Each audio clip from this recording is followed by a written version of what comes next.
So for this material, I'm going to make each example its own video. So you can just go straight to the examples each time instead of having to wade through the whole video. So here's our first example. Consider reaction C3H8 plus 5O2 goes to 4H2O plus 3CO2. Now here I've been nice. I've balanced the equation for you. But do watch out. There will be times in which, being a sneaky type person, I give you an equation that's not balanced. And of course, until it's balanced, it's effectively not meaningless, but it certainly has very little information in it, not nearly the information you want, and you can't use it. So always, always, always check that an equation is balanced.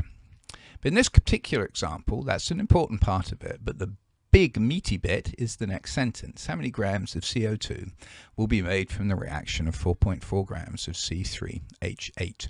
Now, a lot of you will be having nasty flashbacks to GCSE and possibly other things.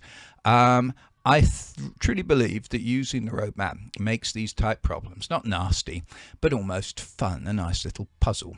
But anyway, any question, you're always told something and you're asked for something. So let's identify that here. What are we told? Well, we're told that we have 4.4 grams of C3H8. So we're told the grams. Now, I always like to start on the left. So here is a gram box here on the A side. Okay, so let's say that that's equivalent to the 4.4 grams, which means that substance A is C3H8. Okay, so we defined from our question, this is, in this particular question, the C3H8 side, and we're starting off at the grams of that. Now, what are we asked about? Well, we're asked about another set of grams here, but now this is grams of CO2. Well, this gram box is the C3H8 gram box, so that means that this gram box must be the CO2 gram box. So that defines the B side as being CO2. So in the same way that everything on this side of the roadmap, the left-hand side, refers to C3H8, everything on the right-hand side of the roadmap refers to CO2. Now we can see from the roadmap how we get from where we're starting to where we're ending. The first step must obviously be to go from grams of substance A, grams of C3H8, to moles of C3H8.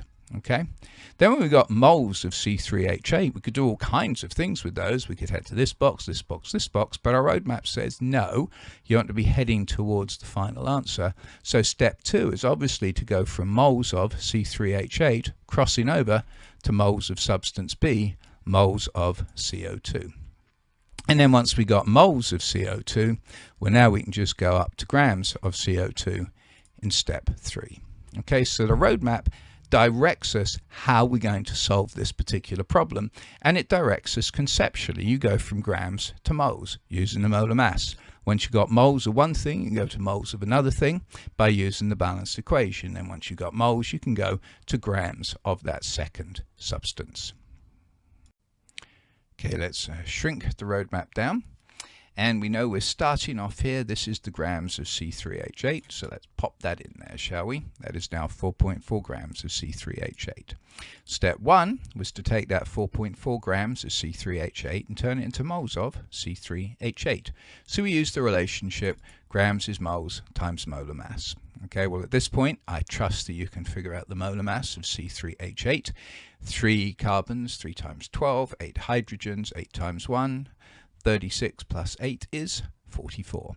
So 4.4 grams, moles we don't know, 44 grams per mole is the molar mass. Pop that in your calculators if you need to, and we get that that is 0.1 mole of C3H8. So after step 1, we now know that that is 0.1 moles.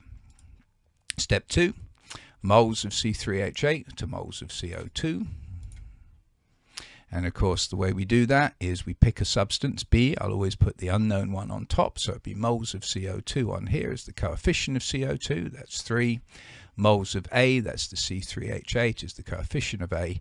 That's 1. So let's pop that in there. Moles of CO2 on top. Moles of C3H8 that we know is 0.1. And the coefficients 3 to 1. Match that up, and now we say, well, the moles of CO2 is 0.3. And that's what goes in this box here.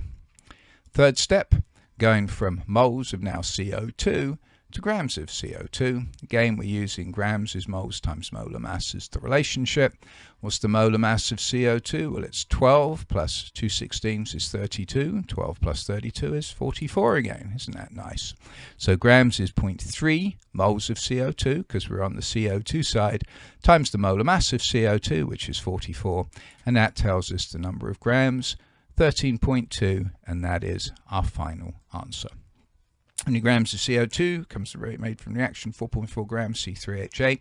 There's no easy direct way to go from grams of one thing to go from grams of another, but if we go through moles, so grams of C3H8 to moles of C3H8, moles of C3H8 to moles of CO2, moles of CO2 to grams of CO2. So that's example 1. Isn't that fun?